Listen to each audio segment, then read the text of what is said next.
Guerras, distúrbios sociais. Quem mora em regiões de conflito vive sob tensão. Medo de ser atingido por uma bomba, balas perdidas ou ser vítima de um sequestro. Muitas vezes, perder a liberdade de ir e vir.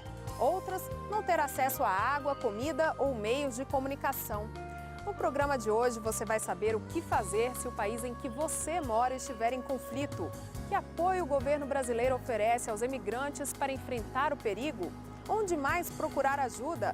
Confira também a dica da semana e a mensagem de Mônica Pereira, integrante do Conselho de Representantes de Brasileiros no Exterior. Agora no programa Brasileiros no Mundo. Divergências políticas e religiosas, disputas por recursos minerais, lutas por independência ou reintegração. Motivos que levam a pontos de tensão em quase todos os continentes. Mas o principal polo de instabilidade no mundo é o Oriente Médio. O conflito árabe-israelense, por exemplo, se arrasta desde o começo do século XX. A brasileira Sirhan vivenciou um dos capítulos dessa disputa, a Guerra do Líbano de 2006. Ela saiu do Líbano com o apoio do governo brasileiro. Na hora da evacuação, nós saímos debaixo do perigo de uma bomba cair. Então, para sair em 2006, foi com a instrução do embaixador, que pediu permissão com dia e hora marcada. Combinei com os brasileiros e nós saímos pela rota, no horário e no dia marcado. Porque senão você não consegue nem circular, fica todo mundo nos abrigos. O receio de Sirhan é que os distúrbios na Síria cheguem ao Líbano. É o efeito dominó de protestos políticos que começaram na Tunísia em dezembro de 2010 e se espalharam por outros países da África e do Oriente Médio em 2011. Como o Egito, onde o presidente Mubarak teve que deixar o cargo que ocupava há 30 anos. Depois vieram Líbia, Bahrein, a intensificação da crise na Costa do Marfim. Ninguém se acostuma com guerra. Isso ninguém se acostuma, ninguém aceita. Dá uma instabilidade muito grande, porque você não sabe amanhã o que pode acontecer. Assim como Sirhan, os brasileiros que moram em regiões de tensão convivem com a insegurança, mas é a dimensão de cada conflito e o perfil de cada comunidade que determinam a atuação do Ministério das Relações Exteriores do Brasil no socorro a esses emigrantes. Segundo esse diplomata, a comunidade de turistas é a mais vulnerável, como foi o caso dos brasileiros que estavam no Egito no início deste ano. Houve fechamento do aeroporto em alguns locais do Egito. E as pessoas tinham dificuldade de sair de lá. A embaixada ajudou na remarcação do bilhete ou na aquisição de uma passagem. Os emigrantes que trabalham em organizações brasileiras no exterior também ficam vulneráveis, mas contam com o auxílio de seus empregadores. No caso da Líbia, pediram para deixar o país. A rede consular brasileira, no caso as embaixadas, não somente na Líbia, mas também o Consulado Geral do Brasil em Roma, a Embaixada do Brasil em Atenas, se organizaram para realizar essa evacuação junto com as empresas brasileiras. Já os brasileiros que residem há muitos anos em outro país conhecem os riscos do local onde vivem e têm acesso a outros mecanismos de defesa e apoio, além do contato com as representações brasileiras. Na prática, essas sociedades vivem com diferentes níveis de violência. Você pega na última década, nas grandes cidades brasileiras, e compara com o que aconteceu no Afeganistão, por exemplo, aqui morreu mais gente por arma de fogo do que lá. E lá é uma guerra declarada. Então, de fato, é isso. Você tem que entender qual é o nível de violência com o qual você está disposto a conviver.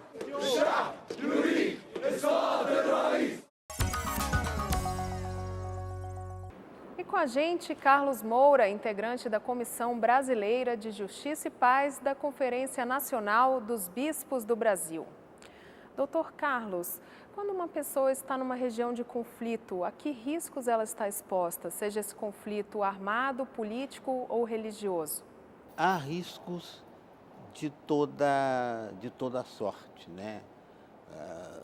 Risco de impedir de ir e vir, né?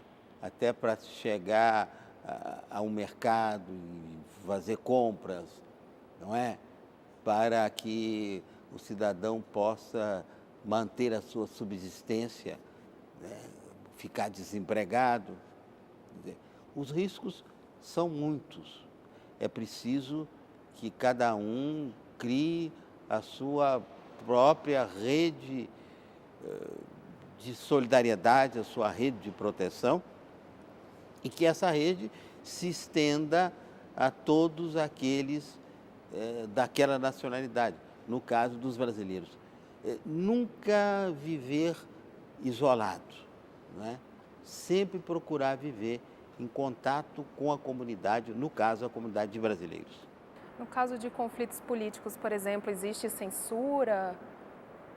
Tem alguma particularidade dos conflitos políticos? No caso de conflitos políticos, de desavença política, é muito difícil não se tomar partido, né? Mas, às vezes, tomar partido numa disputa política, você que é estrangeiro, você pode sofrer um constrangimento, não é? Tentar realizar a cidadania plena no país do outro, envolvendo uma disputa política, quer dizer, talvez seja, se possível, evitar isso. Eu tenho uma certa experiência, porque eu vivi em Guiné-Bissau, eu vivi em Cabo Verde, em Guiné-Bissau, numa situação de dificuldade política, então é preciso que se tenha muito cuidado, quer dizer, às vezes os meios de comunicação procuram, né, o estrangeiro para que ele dê a sua opinião a respeito da situação daquele país, que não é o país dele. Então, cautela é sempre muito importante. E nos países onde há os conselheiros, porque o Brasil tem em alguns países conselheiros que são eleitos pela própria comunidade, quer dizer, são pessoas da sociedade civil, não pertencem à embaixada e nem ao consulado, mas que estão lá para realizarem uma prestação de serviço aos brasileiros. Então, procurar os conselheiros e, onde não há conselheiro, estimular a existência de conselheiros brasileiros nos países. E como fazer valer os direitos humanos nesses países que estão em conflito, guerra civil? É mais difícil exigir os direitos humanos dessas autoridades, desses países? É mais difícil porque há uma cultura de violência, não é? Há uma cultura de violência por parte da sociedade e por parte do Estado. Então, fica mais difícil. Então, é preciso trabalhar para mudar a mentalidade. Mudar a mentalidade no sentido de que Estado e sociedade possam reconhecer o outro, o diferente, não é? Possam respeitar a pessoa humana na sua dignidade. E a questão também do poder, quer dizer, o apego ao poder, o poder pelo poder e não o poder no sentido de uma prestação de serviço à comunidade, né? Não o poder em favor do bem comum, mas o poder pelo poder. E isso gera uma perpetuação daquele que está dirigindo um país, né? A permanência e, cada vez mais, a permanência sustentada no autoritarismo, na violência. O que um brasileiro que esteja morando numa região de conflito deve fazer quando sente que sua vida está correndo risco? A primeira providência é entrar em contato com o seu país. Não é? Já disse aqui, consulado, embaixada. Se naquele país não existe, tentar, por intermédio dos meios de comunicação, um contato e dizer, olha, eu estou aqui e eu preciso de ter a garantia dos meus direitos individuais, dos meus direitos de pessoa. Provavelmente isso seja um tanto quanto difícil, Mas eu penso que as organizações internacionais deveriam ter em cada país uma entidade com a responsabilidade de proteger o imigrante na hipótese de um conflito. Não basta enviar um avião ou um navio, porque no interregno dessa viagem muita coisa pode acontecer. Mas se tiver uma representação internacional, o imigrante, seja ele de que país for, talvez não, ele poderá abrigar-se nessa instituição. Agora vamos para o intervalo, voltamos daqui a pouco com a participação dos imigrantes brasileiros.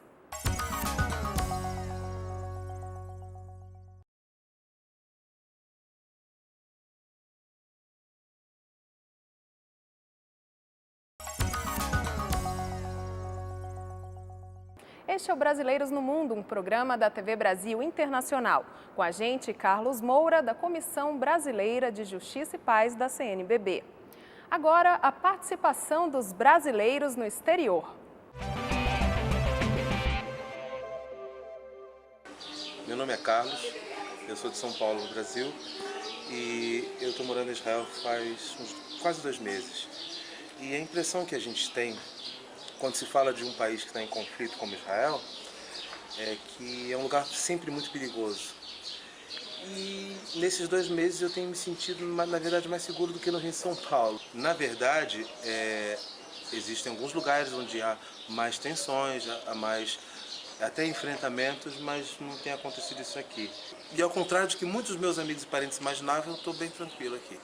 Olha, Carlos, o seu testemunho é muito interessante, né? Porque às vezes nós criamos uma imagem fora da realidade com relação a lugares, com relação a pessoas, né? E vem você com o testemunho de que se sente mais seguro em Jerusalém do que no Rio de Janeiro, do que em São Paulo. Era o que às vezes conversamos entre nós aqui, porque, de fato, a violência no Rio, a violência em São Paulo, a violência em Salvador, a violência em Brasília, cresce a cada dia. Né? E enquanto que em países que estão sempre à beira de um conflito armado, ou até vivendo um conflito armado, essa violência contra o patrimônio, né, em função do furto, do roubo, às vezes ele é muito menor do que a violência num país que vive em guerra.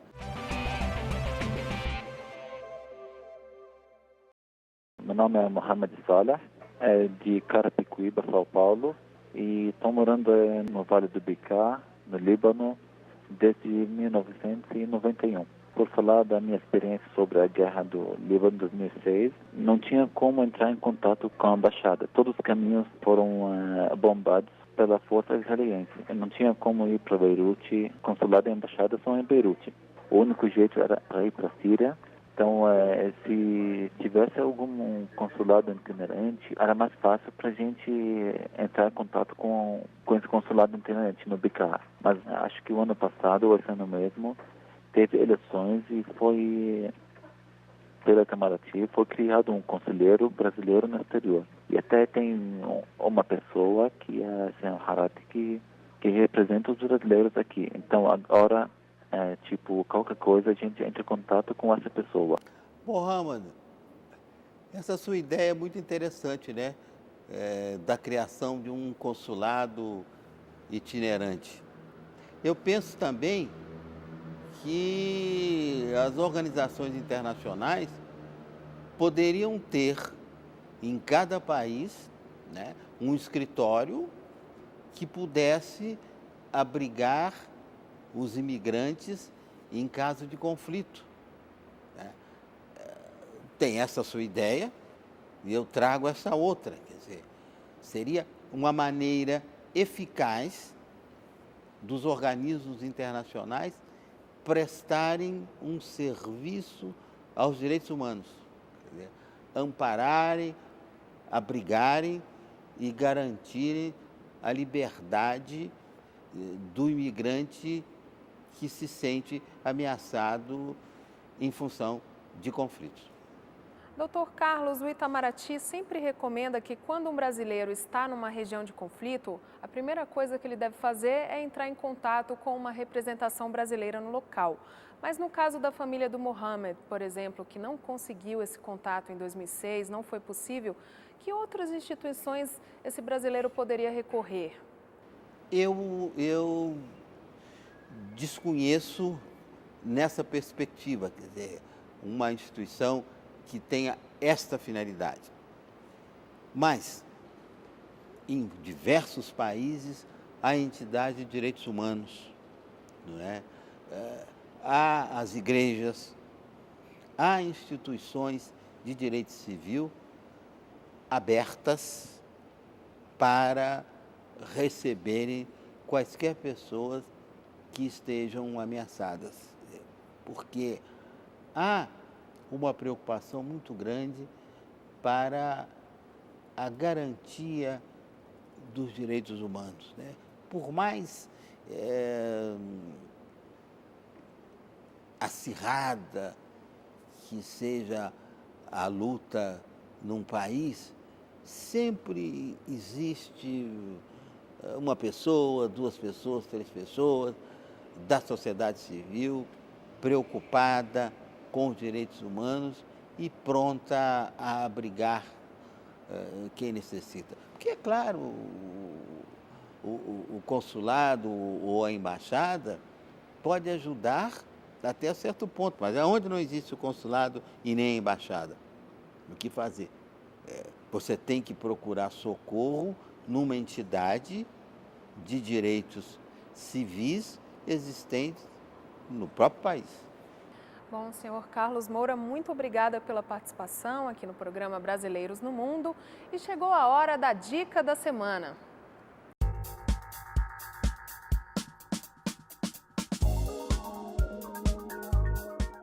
Em caso de catástrofes naturais, atentados e conflitos armados, o consulado não pode oferecer abrigo em suas dependências. Mas lembre-se, nessas ocasiões, é muito importante que você entre em contato o mais cedo possível com as autoridades consulares brasileiras para solicitar orientação. E no Fala Conselheiro de hoje, a mensagem de Mônica Pereira, eleita para o Conselho de Representantes de Brasileiros no Exterior pela Europa.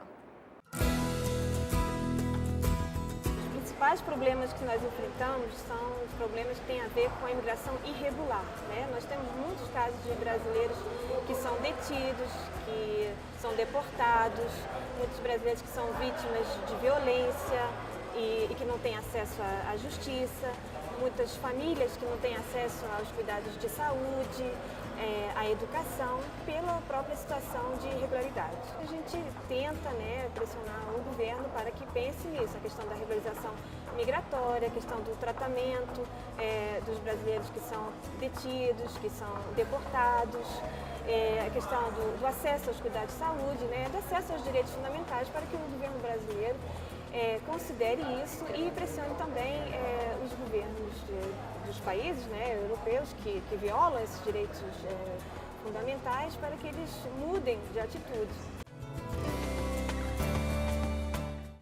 E o Brasileiros no Mundo termina aqui. Se você quiser participar do programa, grave o seu vídeo ou escreva a sua mensagem e mande para a gente pelo e-mail brasileiros@bbc.com.br. A TV Brasil Internacional já está nos Estados Unidos, em Portugal, na África, na América Latina e também na internet. Acesse o nosso site www.tvbrasil.ebc.com.br/internacional. Voltamos na próxima semana. Até lá!